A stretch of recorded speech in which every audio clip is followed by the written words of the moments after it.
আমাদের সমাজে একটা শব্দ প্রচলিত আছে, শব্দটাকে আমরা সকলেই কম বেশি শুনেছি এবং ব্যবহার করি। মুসলমানদের মধ্যে একটা শ্রেণীকে আমরা দিনদার হিসাবে মনে করি এবং বলি এবং পরিচয় দিই।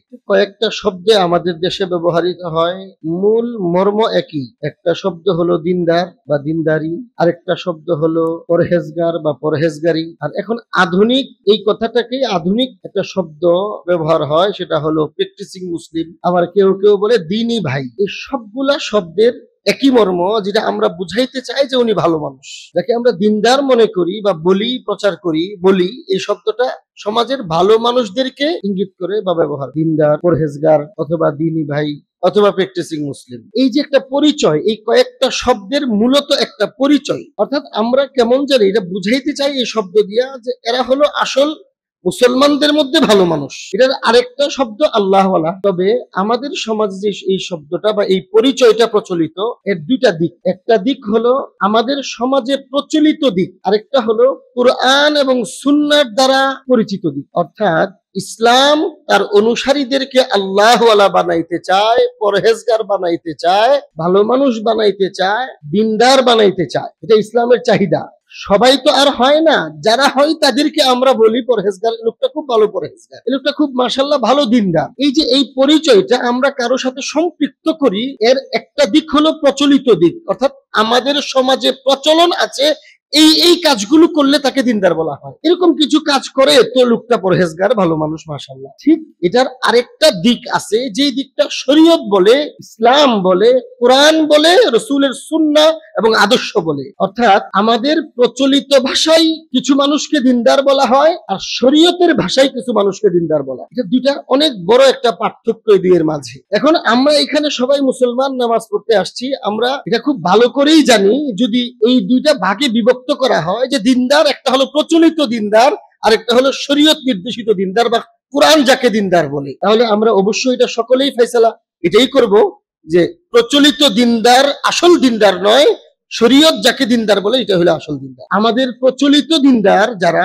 বা প্রচলিত পরহেজগার যারা আমাদের সমাজে পরিচিত, ওই সমস্ত মানুষ পরহেজগার যাদের মাথায় টুপি আছে, যাদের চেহারায় দাড়ি আছে, যারা জামা কাপড়, লম্বা জামা কাপড় বা পাঞ্জাবি জুব্বা এগুলো পরে বা মাথায় পাগড়ি পরে, যারা দাওয়াত ও তাবলীগের মেহনতের সাথে সম্পৃক্ত অথবা কোনো আল্লাহওয়ালা আলেমের সাথে ইসলাহির সাথে সম্পর্ক করেছে, এটা মানুষ জানে। মাথার মধ্যে কপালে একটা নামাজের সিজদার দাগ আছে, মসজিদে আসা যাওয়া করে, নামাজি বোঝা যায়, হজ করে এসেছে বা উমরা করতে যায় বা উমরা করে। এই যে কয়েকটা পরিচয় আমাদের সমাজে প্রচলিত অর্থে, এই সমস্ত মানুষদেরকে দিনদার বলা হয়, এই সমস্ত মানুষকে পরহেজগার বলা হয়। কিন্তু কোরআনের ভাষায় শুধু এতটুকু বাহ্যিক অবস্থার দ্বারাই কোনো মানুষকে দিনদার বা পরহেজগার বলা হয় না। কোরআনের ভাষায় তাকে পরহেজগার বলতে হলে আরো কিছু জিনিসের দরকার হয়, দেখতে হয়। কোরআন কাকে পরহেজগার বলে? কোরআন পরহেজগার বলে যাদের এই সমস্ত দিক আছে অথবা এগুলোর মধ্যে বাহ্যিক কোনোটা কম আছে কিন্তু সত্যবাদী। কোরআন পরহেজগার বলে, কোরআন কাউকে পরহেজগার বলতে গেলে দেখে সে সত্যবাদী কিনা, মানুষের সাথে সত্য কথা বলে। কোরআন দেখে সে ওয়াদা রক্ষা করে কিনা। কোরআন পরহেজগার বা দিনদার ওই সমস্ত মানুষকে মনে করে যারা নিজের কষ্ট হলেও অন্যকে কষ্ট থেকে বাঁচানোর চেষ্টা করে, নিজের অধিকার কোন দিকে ক্ষুণ্ণ হয়ে যায় সেদিকে নজর কম থাকে, অপর ভাইয়ের অধিকার নষ্ট হচ্ছে কিনা সেদিকে খবর বেশি থাকে।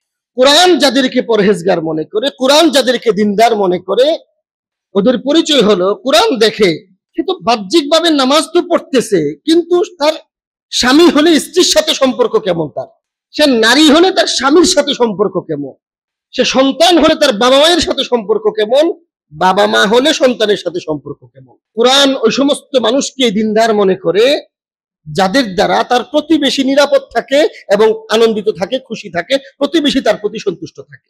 কুরআনুল কারীম শুধুমাত্র বাহ্যিক অবয়ব, এমনকি যদি কখনো কারো মধ্যে মাথায় টুপি নিয়মিত নাও থাকে, দাওয়াত ও তাবলীগের মেহনতে জীবনে কোনো একদিন নাও যেয়ে থাকে, কিন্তু সে সত্যবাদী, কিন্তু সে যখন ব্যবসা করে কাউকে ঠগায় না, মিথ্যা কথা বলে না, অন্যকে কষ্ট দেয় না, মা বাবাকে কষ্ট দেয় না, সন্তানদের হক আদায় করে, স্ত্রীর অধিকার আদায় করে, স্বামীর প্রতি সন্তুষ্ট থাকে, স্বামীকে সন্তুষ্ট রাখে, প্রতিবেশী তার প্রতি ভালো আচরণ করে, প্রতিবেশী তার প্রতি সন্তুষ্ট থাকে, এমন মানুষ কখনো টুপি মাথায় না দিলেও ইসলাম বলে, যদিও আমরা আমাদের সমাজে তাকে দিনদার মনে নাও করি, কিন্তু কোরআন বলে এই লোকটা আসলে দিনদার। আমাদের প্রচলিত অর্থে দিনদার এবং পরহেজগারের সাথে শরীয়তের দিনদার এবং পরহেজগার, কোরআনের দিনদার এবং পরহেজগারের একটু ব্যতিক্রম আছে। যে আয়াতে কারিমা আপনাদের সামনে আজকে তেলাওয়াত করেছি, আল্লাহ রাব্বুল আলামিন এই আয়াতে কারিমার মধ্যে প্রকৃত অর্থে মৌলিক দিন কি, ইবাদত কি, নেক কাজ কি,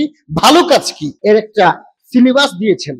এই সিলেবাস যাদের মধ্যে আছে, যারা এটাকে ফলো করে, কোরআন বলে উলাইকাল্লাযীনা সাদাকু ওয়া উলাইকা হুমুল মুত্তাকুন। আজকের ভাষায় যদি এটার ওই অংশের একত্রে অনুবাদ করি, তাহলে আল্লাহ কেমন জানি এভাবে বলতে চান, ওরাই হলো দিনদার, ওরাই হলো পরহেজগার, ওরাই হলো আল্লাহওয়ালা, ওরাই হলো ভালো মানুষ, ওরাই হলো তোমার দ্বীনি ভাই, ওরাই হলো প্র্যাকটিসিং মুসলিম।